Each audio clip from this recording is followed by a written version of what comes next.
ಸ್ನೇಹಿತರೆ, ಹೇಗಿದ್ದೀರಾ ಎಲ್ಲರೂ?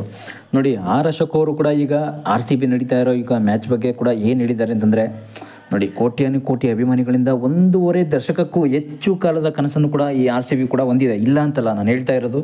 ನೋಡಿ, ತಂಡ IPL ಬಂದು ಕೂಡ 2025 ಈಗ ಕಪ್ ಗೆಲ್ಲುವ ಮೂಲಕ ಒಂದು ದೊಡ್ಡ ಕನಸನ್ನು ಮಾಡಿರೋದು ಕೂಡ ಇಷ್ಟನೇ ನಮಗೆ, ಇಲ್ಲ ಅಂತಲ್ಲ. ಆದರೆ ಇವ್ರು ಮಾಡಿರೋದು ಈ ಮಧ್ಯೆ ಈ ಪ್ರೋಗ್ರಾಮ್ ಬೇಕಾಗಿತ್ತಾ? ಈ ಪ್ರೋಗ್ರಾಮ್ ಈ ಮಧ್ಯೆ ಬೇಕಾಗಿರಲಿಲ್ಲ. ಯಾಕೆ ಈ ರೀತಿ ಎಲ್ಲ ಮಾಡ್ತಿದ್ದಾರೆ ಇವರು ಅಂತಂದ್ಬಿಟ್ಟು ಕೂಡ ಆರ್ ಅಶೋಕ್ ಅವರು ಕೂಡ ತುಂಬ ಕಿಡಿಕಾರಿದ್ದಾರೆ. ವಿಪಕ್ಷ ನಾಯಕ BJPಯ ನಾಯಕ ಕೂಡ ಆರ್ ಅಶೋಕ್ ಅವರು ಸಿದ್ದರಾಮಯ್ಯ ಮೇಲೆ, CM ಸಿದ್ದರಾಮಯ್ಯವ್ರ ಮೇಲೆ ತುಂಬ ಕಿಡಿಕಾರಿ ಇರೋದನ್ನ ಈಗ ನೋಡ್ಬೋದು ಈ ವಿಡಿಯೋದಲ್ಲಿ. ನೋಡಿ ಸ್ನೇಹಿತರೆ, ಆದರೂ ಕೂಡ ಇವರು ಮಾಡ್ತಾ ಇರೋದು ನಿಜವಾಗ್ಲೂ ಸರಿನಾ? ತುಂಬ ದೊಡ್ಡ ತಪ್ಪು ಮಾಡ್ತಾ ಇದ್ದಾರೆ ಇವರು. ಯಾಕೆ ಅಂತಂದರೆ, ಇವರು ಮಾಡ್ತಾ ಇರೋದು ನೋಡಿ, ಈಗ 11 ಮಂದಿ ಸಾವನ್ನಪ್ಪಿದ್ದಾರೆ ಕಾಲು ತುಳಿತದಲ್ಲಿ ಅಂತಂದರೆ, ಇದು ಬೇಕಾಗಿತ್ತು ಈ ಫಂಕ್ಷನಲ್ಲಿ. ಈ ಫಂಕ್ಷನ್ ಜೊತೆಗೆ ಅವ್ರಿಗೆ ಸನ್ಮಾನ ಕಾರ್ಯಕ್ರಮ ಇರಲಿ. ಸನ್ಮಾನ ಕಾರ್ಯಕ್ರಮ ವಿಧಾನಸೌಧದ ಮುಂದೆ ಈ ಥರ ಜನಗಳ ಮಧ್ಯೆ ಹಿಂಗೆ ಬೇಕಾಗಿತ್ತಾ? ಹಿಂಗೆ ಜನಗಳ ಮಧ್ಯೆ ಈ ರೀತಿ ಸಾವನ್ನಪ್ಪಿರೋರಿಗೆ ಅದು ಅಲ್ಲದೆ ಕೂಡ ಇಷ್ಟು ಕೊಡ್ತಾ ಇರೋದು ಅಮೌಂಟು ಕೂಡ ಇಷ್ಟು ಒಬ್ಬೊಬ್ಬರಿಗೆ 10 ಲಕ್ಷ ಪರಿಹಾರ ಕೊಡ್ತಾ ಇರೋದು, ಇದೆಲ್ಲ ಸಾಕಾಗ್ತಾ ಇದೆ ಅಂತ ಕೂಡ ಅವರು ಹೇಳ್ತಾ ಇದ್ದಾರೆ. ನೋಡಿ, ವಿಧಾನಸೌಧದ ಮುಂದೆ ಈ ರೀತಿ ಎಲ್ಲ ಹಿಂಗೆ ಕಾಲು ತುಳಿತದಲ್ಲಿ ಒಳಗಾಗಿದ್ದವ್ರಿಗೆಲ್ಲ ಈ ರೀತಿ ಬರೀ ಇಷ್ಟು 10 ಲಕ್ಷ ಪರಿಹಾರ ಕೊಟ್ಬಿಟ್ರೆ ಸಾಕಾಗುತ್ತಾ ಸಿದ್ದರಾಮಯ್ಯವ್ರಿಗೆ ಅಂತಂದ್ಬಿಟ್ಟು ಸಿದ್ದರಾಮಯ್ಯವ್ರ ವಿರುದ್ಧ ತುಂಬ ಮಾತಾಡ್ತಾ ಇದ್ದಾರೆ ಈಗ ಅಶೋಕ್ ಸರ್. ನೋಡಿ, ಇದೀಗ ತಿರ್ಗಾ ಈ ಬಗ್ಗೆ CM ಸಿದ್ದರಾಮಯ್ಯ ಹಾಗೂ ಕೇಂದ್ರ HD ಕುಮಾರಸ್ವಾಮಿಯವರು ಕೂಡ ಇತರ ರಾಜಕಾರಣಿಗಳು, ಸೆಲೆಬ್ರಿಟಿಗಳು ಸೇರಿದಂತೆ ಅನೇಕ ಸಂತಸ ವ್ಯಕ್ತಪಡಿಸ್ತಾ ಇದ್ದಾರೆ. ನೋಡಿ, ವರ್ಷಗಳ ಕನಸು RCB ನನಸು ಮಾಡಿದೆ. ಇಲ್ಲ ಅಂತಲ್ಲ, ಅಭಿಮಾನಿಗಳ ಕಾಯುವಿಕೆ ಅಂತ್ಯವಾಗಿದೆ. ಈ ಸಲ ಕಪ್ ನಮ್ಮದು, ಇಲ್ಲ ಅಂತಲ್ಲ. ನೋಡಿ, CM ಸಿದ್ದರಾಮಯ್ಯ ಅವರೇ ಎಕ್ಸ್ನಲ್ಲಿ ಪೋಸ್ಟ್ ಮಾಡ್ತಿದ್ದೀರಾ. IPL ಫೈನಲ್ ಆಟದ ಪಂಜಾಬ್ ತಂಡವನ್ನು ಕೂಡ ನೀವು ಈ ಥರ ಬಗ್ಗು ಬಡಿಸ್ಕೊಂಡು ಈಗ 11 ಜನನ ಈ ರೀತಿ ನಮ್ಮ RCBಯಲ್ಲಿ ಈ ರೀತಿ ಮಾಡ್ಕೊಂಡು ಸಾವನ್ನಪ್ಪಿರೋದನ್ನ ನೀವು ಏನಂತ ಖಂಡಿಸ್ತಿದ್ದೀರಾ?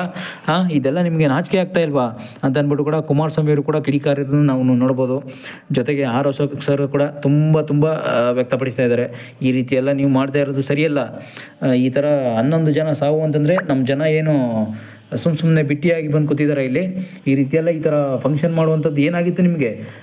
ನೋಡಿ, ಸಿದ್ದರಾಮಯ್ಯನವರೇ, ಈ ರೀತಿಯೆಲ್ಲ ಫಂಕ್ಷನ್ ಮಾಡಬೇಕಾದ್ರೆ ಒಂದು ಪೊಲೀಸ್ ಸೆಕ್ಯೂರಿಟಿ ರೂಲ್ಸ್ ಎಲ್ಲ ಬಂದೋಬಸ್ತ್ ಬಿಗಿಯಾಗಿ ಇಡಬೇಕು ಅಂತ ನಿಮಗೆ ಬುದ್ಧಿ ಇಲ್ವಾ ಅಂತ ಕೂಡ ತುಂಬ ಕಿಡಿಕಾಡ್ತಾ ಇದ್ದಾರೆ ಅಶೋಕ್ ಸರ್ ಈಗ ಎಲ್ಲ ಮಾಧ್ಯಮ ಮಿತ್ರರ ಜೊತೆಗೆ. ನೋಡಿ, RCB ಈ ವಿಜಯದಲ್ಲಿ ವಿರಾಟ್ ಕೊಹ್ಲಿ ಕೂಡ 18 ವರ್ಷಗಳ ಕಾಲ ತಪಸ್ಸಿದೆ. ಇಲ್ಲ ಅಂತಲ್ಲ, 18 ವರ್ಷಗಳಿಂದ ಅವರು ಕೂಡ ತುಂಬ ಕಷ್ಟಪಟ್ಟಿದ್ದಾರೆ. ವಿರಾಟ್ ಕೊಹ್ಲಿ ಅವರು ತುಂಬ ನಿಷ್ಠೆ ಬದ್ಧತೆಯಿಂದ ಬೌಲಿಂಗು ಕೂಡ, ಬ್ಯಾಟಿಂಗು ಏನೇ ಆಗಲಿ, ಫೀಲ್ಡಿಂಗು, ಈಗ ಎಲ್ಲ ವಿಭಾಗದಲ್ಲೂ ಕೂಡ RCB ಪ್ರತಿ ಆಟಗಾರರು ಕೂಡ ಪ್ರದರ್ಶನ ಕೂಡ ನೀಡ್ತಾ ಇದ್ದಾರೆ ಈ ವಿಷಯದಲ್ಲಿ.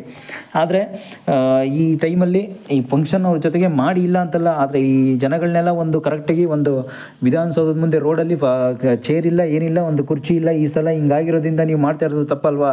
ಈ ಥರ ಹಿಂಗೆ ಮಾಡಿದ್ರು ನೀವು ಸರಿ ಅನ್ಸ್ಕೋತೀರಾ ಅಂತ ಅಂದ್ಬಿಟ್ಟು ಕೂಡ ತುಂಬ ಸುದ್ದಿಗಳನ್ನು ಈಗ ಹೊರಟಿದ್ದಾರೆ. ಈಗ ಮುಂದೆ ಏನಾಗುತ್ತೋ ಗೊತ್ತಿಲ್ಲ ಸ್ನೇಹಿತರೆ. ನೋಡಿ, ಇದು ಇತಿಹಾಸ ಸೃಷ್ಟಿಸಿದ ದಿನ, ಇದು ಕೊನೆಯದಾಗಿ ಈ ಸಲ ಕಪ್ಪು ನಮ್ಮದು ಅಂತ ಕೂಡ ಶ್ಲಾಘನೀಯವಾಗಿ ಕೂಡ ವ್ಯಕ್ತಪಡಿಸ್ತಾ ಇದ್ದಾರೆ. ನೋಡಿ, ಈ ಗೆಲುವಿಗೆ ಜಗತ್ತಿನ ಕ್ರಿಕೆಟ್ಗಾರರು ಅಂತ ಕೂಡ ಏನು ಅಷ್ಟೊಂದು ಏನು ಅಭಿಮಾನ ಅಂತಂದ್ರೂ ಕೂಡ ಏನು ಇಲ್ಲ ಅಂತಲ್ಲ, ಅಭಿಮಾನ ಇರಬೇಕು.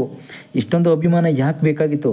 ಅಭಿಮಾನ ಇದ್ದರೂ ಕೂಡ ಅಷ್ಟೊಂದು ಜನಗಳನ್ನೆಲ್ಲ ವಿಧಾನಸೌಧ ಮುಂದೆ ಏನಕ್ಕೆ ಸೇರಿಸ್ಬೇಕಾಗಿತ್ತು ಅಂತ ಅಂದ್ಬಿಟ್ಟು ಕೂಡ ಆರ್ ಅಶೋಕ್ ಅವರು ಕೂಡ ತುಂಬ ರೊಚ್ಚಿಗೆದ್ದಿದ್ದಾರೆ. ಈಗ ಇದಕ್ಕೆ ಏನು ಮಾಡಬೇಕು ಈ ಪಾಲಿಟಿಕ್ಸ್ಲಿ ಅಂದರೆ ಕೂಡ ಗೊತ್ತಾಗ್ತಾ ಇಲ್ಲ. ನೋಡಿ, ಕೇಂದ್ರ ಬೃಹತ್ ಕೈಗಾರಿಕಾ ಸಚಿವ HD ಕುಮಾರಸ್ವಾಮಿ ಕೂಡ ಈ ಸಲ ಕಪ್ ನಮ್ಮದು ಅಂತ ಕೂಡ ಅವರು ಕೂಡ ಪೋಸ್ಟರ್ ಹಾಕ್ಕೊಂಡಿದ್ರು, ಫೇಸ್ಬುಕ್ ಇನ್ಸ್ಟಾಗ್ರಾಮಲ್ಲೆಲ್ಲ ಹಾಕ್ಕೊಂಡಿದ್ರು.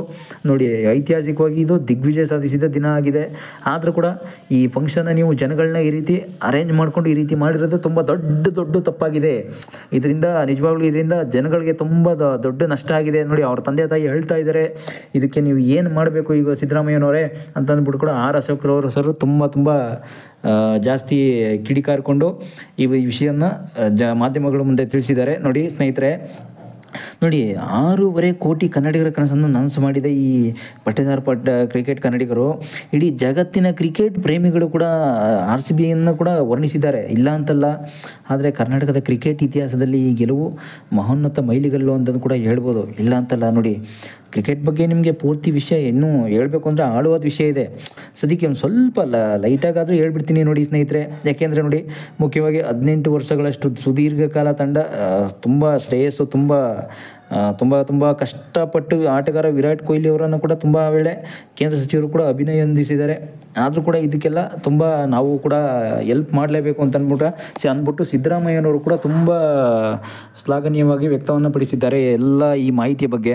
ನೋಡಿ, ನಿರ್ಮಾಪಕಿ ಅಶ್ವಿನಿ ಪುನೀತ್ ರಾಜ್ಕುಮಾರ್ ಕೂಡ ಅವರು ಕೊನೆಗೆ ಈ ಸಲ ಕಪ್ ನಮ್ಮದಾಗಿದೆ ಅಂತ ಕೂಡ ಎಷ್ಟೆಷ್ಟೋ ಜನ ಸೆಲೆಬ್ರಿಟಿಗಳು ಕೂಡ ತಮ್ಮ ಇನ್ಸ್ಟಾಗ್ರಾಮ್ ಫೇಸ್ಬುಕ್ ಪೇಜಲ್ಲೆಲ್ಲ ಹಾಕೊಂಡಿದ್ದಾರೆ.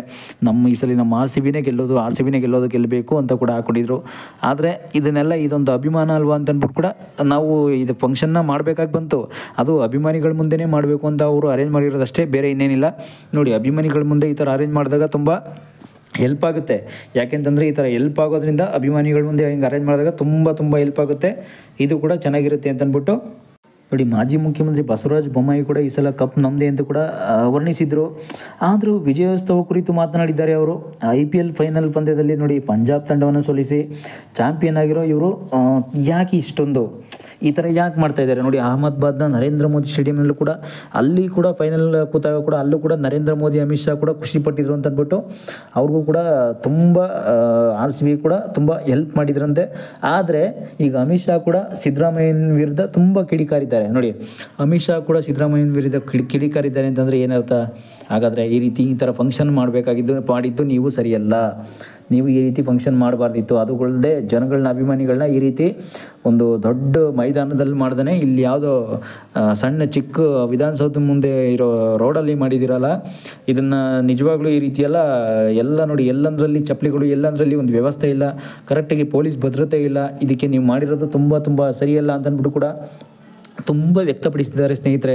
ನೋಡಿ, ಅಮಿತ್ ಶಾ ಕೂಡ ತುಂಬ ಸಿದ್ದರಾಮಯ್ಯನ ಮೇಲೆ ಯಾಕೆ ಕಿಡಿಕಾರ್ತಿದ್ದಾರೆ ಮತ್ತಂದರೆ, ಕೇಂದ್ರ ಸರ್ಕಾರದಿಂದ ಅಮಿತ್ ಶಾ ಅವರು ಕೂಡ ಈ ರೀತಿ ನೀವು ಮಾಡ್ತಿರೋದು ತುಂಬ ದೊಡ್ಡ ದಂಧೆ ಇದು.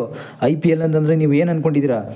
IPL ಅಂತಂದರೆ ಅಭಿಮಾನ ಇಲ್ಲ, ನಮಗೂ ಕೂಡ ಒಂಥರ ಅಭಿಮಾನವೂ ಇದೆ, ಇಲ್ಲ ಅಂತಲ್ಲ. ಆದರೆ ನೀವು ಮಾಡ್ತಾಯಿರೋ ಫಂಕ್ಷನ್ನು ಅರೇಂಜ್ಮೆಂಟ್ಸ್ ಎಲ್ಲ ಸ್ವಲ್ಪನೂ ಇಷ್ಟ ಇಲ್ಲ ಅಂತ ಕೂಡ ಶ್ಲಾಘನೀಯವಾಗಿ ಅಮಿತ್ ಶಾ ಹೇಳ್ಬಿಟ್ಟಿದ್ದಾರೆ. ನೋಡಿ, ಈ ಥರ ನೀವು ಮಾಡಿರೋದು ತುಂಬ ಶ್ಲಾಘನೀಯ ಅಲ್ಲ, ನಿಜವಾಗ್ಲೂ ಅಶ್ಲಾಘನೀಯ. ಯಾಕೆ ಅಂತಂದರೆ ಈ ರೀತಿ ಗಲೀಜೆಲ್ಲ ಮಾಡಿಕೊಂಡು ಸ್ವಲ್ಪನೂ ನೀಟ್ನೆಸ್ ಇಲ್ಲ ಈ ರೀತಿ ಮಾಡಿರೋದು ನೀವು ತುಂಬ ದೊಡ್ಡ ತಪ್ಪನ್ನು ಮಾಡ್ತಾಯಿದ್ದೀರಾ. ನಾವು ಕೇಂದ್ರ ಸರ್ಕಾರದಿಂದ ನಿಮ್ಮ ರಾಜ್ಯ ಸರ್ಕಾರ ಮೇಲೆ ತುಂಬ ಅಪಾಯವಿದೆ ನಿಜವಾಗ್ಲೂ ಅಂತಲೂ ಕೂಡ ಅಮಿತ್ ಶಾ ಕೂಡ ಎಚ್ಚರಿಕೆಯನ್ನು ಕೊಟ್ಟಿದ್ದಾರೆ. ಆದರೆ ಮುಂದೆ ಏನಾಗುತ್ತೆ ಅನ್ನೋದನ್ನ ನೆಕ್ಸ್ಟ್ ಎಪಿಸೋಡಲ್ಲಿ ತಿಳ್ಕೊಳ್ಳೋಣ. ಸದ್ಯಕ್ಕೆ ಈಗ RCB ತಂಡ ನೋಡಿ ಏನಾಗಿದೆ ಅಂತ ನಿಮಗೂ ಕೂಡ ತಿಳಿಸಿದ್ದೀನಿ. ನೋಡಿ, ಇಷ್ಟೊಂದು ಜನಗಳ ಮಧ್ಯೆ ನೋಡಿ, ಇಷ್ಟೊಂದು ಜನ ಗುಂಪು ಹಿಂಗಿದ್ದಾಗ ಕಾಲು ತುಳಿತ ಆಗದೆ ಇನ್ನೇನಾಗುತ್ತೆ ರೀ? ಕಾಲು ತುಳಿತನೂ ಆಗುತ್ತೆ, ಸಾವು ಆಗುತ್ತೆ. ಸಾವು ಯಾಕಾಗಲ್ಲ ನೋಡಿ, ವಿಧಾನಸೌಧ ಮುಂದೆ ರೋಡ್ ಅಂದರೆ ಎಷ್ಟು ರೋಡ್ ಬರುತ್ತೆ? ಇಲ್ಲಿ 2 ರೋಡ್ ಇದೆ. ಈ ಕಡೆ ಎಡಗಡೆ ಒಂದು ರೋಡು, ಬಲಗಡೆ ಒಂದು ರೋಡ್ ಅಷ್ಟೇ. ಹೈವೇನೂ ಅಲ್ಲ, ಅದು ಹೈವೇ ಥರನೂ ಅಲ್ಲ, ಚಿಕ್ಕ ಒಂದು ಇಂಚು ಹೋಗುವಷ್ಟು, ಒಂದು 2 ವೆಹಿಕಲ್ ಹೋಗೋಷ್ಟು ರೋಡ್ ಇದೆ ಅಷ್ಟೇ. ಅದು 2 ವೆಹಿಕಲ್ಲು ಒಂದೇ ಸಮವಾಗಿ ಹೋಗೋದು. ಆ ಚಿಕ್ಕ ರೋಡಲ್ಲಿ ಇಷ್ಟೊಂದು ಜನ ಸೇರಿಸುವಂಥ ಕಾರ್ಯಕ್ರಮ ಏನಾಗಿತ್ತು? ಇಷ್ಟೊಂದು ಜನ ಸೇರಿಸುವಂಥ ಕಾರ್ಯಕ್ರಮ ಏನು ಬೇಕಾಗಿರಲಿಲ್ಲ ನೋಡಿ. ಇದೇನು ದೊಡ್ಡ ಸಂಭ್ರಮ ಅಲ್ಲ, ಇಲ್ಲೇನು ಶೋಕಸಾಗರ ಅಲ್ಲ. ಆದರೂ ಕೂಡ ಸುಮ್ಮನೆ ಸೋಕಿಗೋಸ್ಕರ ಮಾಡಿದಂಥ ಇದು ಸಂಭ್ರಮ.